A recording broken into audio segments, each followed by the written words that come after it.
ನಮಸ್ತೆ ಆಹಾರ ಪ್ರಿಯರೇ, ವೆಲ್ಕಮ್ ಟು ಕಾದು ಫುಡ್ಸ್. ಇವತ್ತಿನ ಸ್ಪೆಷಲ್ ರೆಸಿಪಿ ಫ್ರೂಟ್ ಕಸ್ಟರ್ಡ್. ಈ ರೆಸಿಪಿ ಎಷ್ಟು ಚೆನ್ನಾಗಿರುತ್ತೆ ಅಂದ್ರೆ ಒಂದ್ ಸ್ಪೂನ್ ತಿಂದ್ರೆ ಇನ್ನೊಂದ್ ಸ್ಪೂನ್ ತಿಂದ್ರೆ ಮತ್ತೊಂದ್ ಸ್ಪೂನ್ ತಿನ್ಬೇಕು ಅನ್ನೋಷ್ಟು ಅದ್ಭುತವಾಗಿರುತ್ತೆ. ಮೊದಲಿಗೆ ಒಂದು ಪ್ಯಾನ್ಗೆ ಅರ್ಧ ಲೀಟರ್ ಆಗೋಷ್ಟು ಹಾಲ್ನ ಹಾಕೊಳ್ಳಿ. ಅದಕ್ಕೆ 100 ಗ್ರಾಮ್ ಆಗೋಷ್ಟು ಶುಗರ್ನ ಹಾಕಿ ಅದನ್ನ ಚೆನ್ನಾಗಿ ಮಿಕ್ಸ್ ಮಾಡ್ಕೊಳ್ಳಿ. ಒಂದು ಬೌಲ್ಗೆ 250 ml ಆಗೋಷ್ಟು ಹಾಲ್ನ ಹಾಕಿ ಅದಕ್ಕೆ 5 table spoon vanilla flavoured custard ಪೌಡರ್ನ ಹಾಕೊಂಡು ಅದು ಗಡ್ಡೆ ಇಲ್ದ ಹಾಗೆ ಚೆನ್ನಾಗಿ ಮಿಕ್ಸ್ ಮಾಡ್ಕೊಳ್ಳಿ.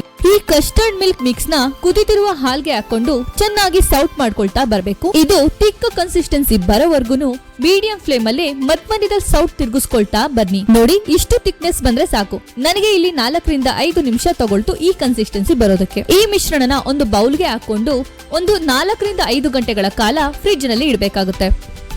ಫ್ರಿಡ್ಜ್ ನಿಂದ ತೆಗೆದ ನಂತರ ನೋಡಿ ಈ ರೀತಿ ಆಗಿರುತ್ತೆ. ಈ ಮಿಶ್ರಣನ ಮಿಕ್ಸಿಗೆ ಹಾಕೊಂಡು ಸ್ಮೂತ್ ಆಗಿ ಗ್ರೈಂಡ್ ಮಾಡ್ಕೊಳ್ಳಿ. ನಂತರ ಒಂದು ಗ್ಲಾಸ್ಗೆ ಈ ಗ್ರೈಂಡ್ ಮಾಡಿಟ್ಟಿರುವ ಕಸ್ಟರ್ಡ್ ಮಿಕ್ಸ್ ನ ಒಂದು ಲೇಯರ್ ಆಗಿ ಹಾಕೊಳ್ಳಿ. ನೀವು ಈ ಕಸ್ಟರ್ಡ್ಗೆ ಲೇಯರ್ ಆಗಿ ನಿಮ್ಗೆ ಇಷ್ಟವಾದ ಫ್ರೂಟ್ಸ್ ಮತ್ತು ಡ್ರೈ ಫ್ರೂಟ್ಸ್ ಗಳನ್ನ ಯೂಸ್ ಮಾಡ್ಕೊಂಡು ಸರ್ವ್ ಮಾಡ್ಕೊಳ್ಬಹುದು. ನಾನಿಲ್ಲಿ ಮೊದಲನೇ ಲೇಯರ್ ಆಗಿ ದ್ರಾಕ್ಷಿ, ಪೈನಾಪಲ್, ಸ್ಟ್ರಾಬೆರಿ ಮತ್ತು ದಾಳಂಬ್ರಿನ ಹಾಕೊಳ್ತಾ ಇದ್ದೀನಿ. ಮತ್ತೊಂದು ಲೇಯರ್ಗೆ ಸ್ಮೂತ್ ಕಸ್ಟರ್ಡ್ ಮಿಕ್ಸ್ ನ ಹಾಕೊಂಡು ಅದರ ಮೇಲೆ ಆಪಲ್, ದ್ರಾಕ್ಷಿ, ಪೈನಾಪಲ್, ದಾಳಿಂಬ್ರೆ ಹಾಕೊಂಡು ಬೇಕಿದ್ರೆ ನಿಮಗೆ ಕಟ್ ಮಾಡಿರೋ ಡ್ರೈ ಫ್ರೂಟ್ಸ್ ಗಳನ್ನ ಹಾಕೊಳ್ಬಹುದು.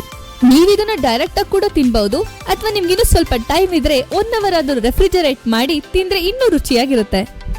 ನೀವು ತುಂಬಾ ಡೆಸರ್ಟ್ಸ್ ಗಳನ್ನ ಟ್ರೈ ಮಾಡಿರ್ಬಹುದು, ಆದ್ರೆ ಹೆಲ್ದಿ ಅಂಡ್ ಟೇಸ್ಟಿ ಮತ್ತು ಕ್ವಿಕ್ ಆಗೋ ಈ ಡೆಸರ್ಟ್ ನ ಒಂದ್ಸರಿ ಏನಾದ್ರೂ ಟ್ರೈ ಮಾಡಿ ನೋಡಿ, ನಿಮಗೆ ಖಂಡಿತವಾಗ್ಲೂ ಇಷ್ಟ ಆಗುತ್ತೆ. ಅಷ್ಟೇ ಕಣ್ರಿ, fruit custard is ready to taste. ಏನು ಈ ರೆಸಿಪಿ ನಿಮ್ಗೆ ಇಷ್ಟ ಆಯ್ತಾ? ಇಷ್ಟ ಆಗಿದ್ರೆ ಈಗಲೇ ಈ ರೆಸಿಪಿಗೆ ಲೈಕ್, ಶೇರ್ ಮತ್ತು ನಮ್ ಚಾನೆಲ್ ಸಬ್ಸ್ಕ್ರೈಬ್ ಮಾಡೋದನ್ನ ಮರಿಬೇಡಿ. ಹಾಗಿದ್ರೆ ಮತ್ತೊಂದು ಹೊಸ ರೆಸಿಪಿ ಜೊತೆ ನೆಕ್ಸ್ಟ್ ವಿಡಿಯೋದಲ್ಲಿ ಸಿಗೋಣ. Until then take care. ನಮಸ್ತೆ.